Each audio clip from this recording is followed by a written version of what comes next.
There are dark parts of the internet where crimes don't just happen, they are systematized, ranked, and traded like currency. Not by random, deranged individuals, but by organized communities that function with rules, moderators, user levels, and encrypted security. These are the hardcore forums of the dark web, and they're not myths. They were real. And at one point, they were thriving.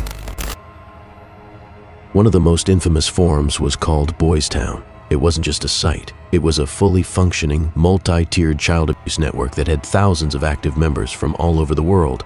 It was hosted on the Tor network, meaning it could only be accessed through anonymized browsers.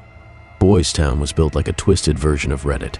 There were categories, threads, user profiles, comment sections, reputation points. Users shared videos and images of child abuse with a specific focus on pain, degradation, and humiliation. Some users specialized in certain types of content. Some were collectors, others were producers, and some were customers, offering cryptocurrency in exchange for custom-made material.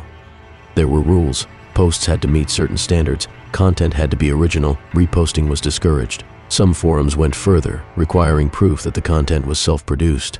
One forum, called Hurt to the Core, even featured tutorials. Documents showing how to avoid law enforcement, how to groom victims, how to erase digital footprints, and how to profit from trading content. They also included step-by-step instructions on encrypting data and uploading files through double-layered proxies.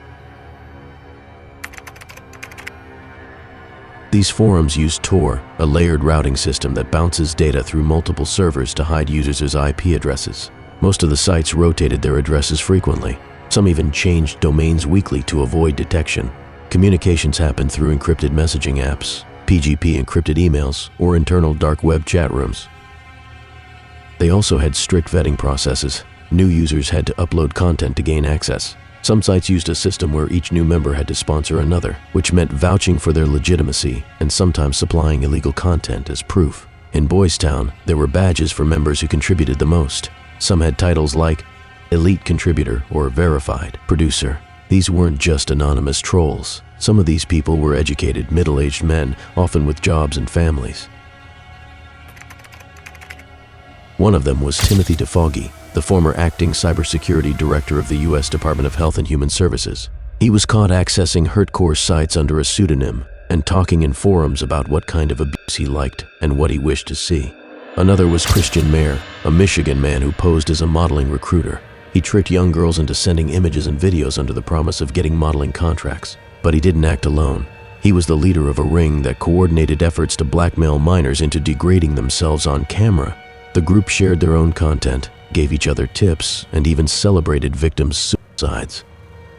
There was also Matthew Falder, a geophysicist and academic from the UK, who masqueraded as different people online to blackmail his victims into performing extreme acts. He operated on multiple forums, using aliases and targeting hundreds of victims, both children and adults. At the time of takedown, Boys Town had over 400,000 registered users. Hurt to the Core was smaller but more extreme, focusing entirely on high-resolution torture content. Another site, Hellanet, had layers of password protection and required multi-step verification just to access its basic pages. These forums weren't hosted in one country. Servers were distributed. The files were stored across mirrored drives, sometimes hidden inside seemingly innocent files using steganography.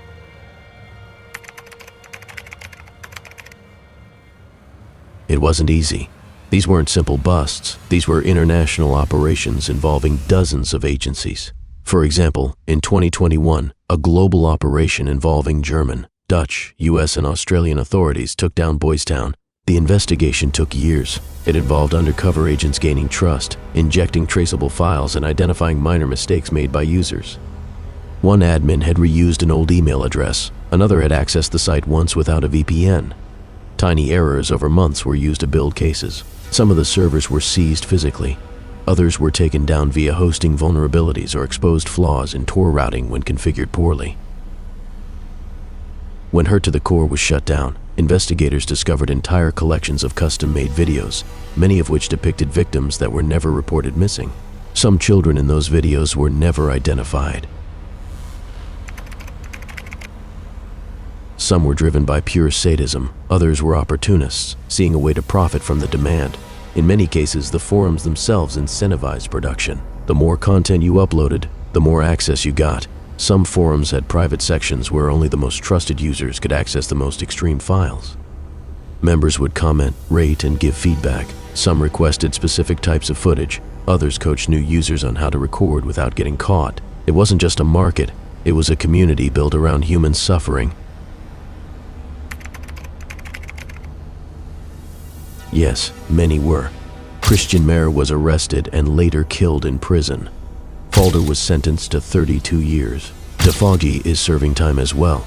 When Boys Town was taken down, 4 admins were arrested across Germany and Paraguay.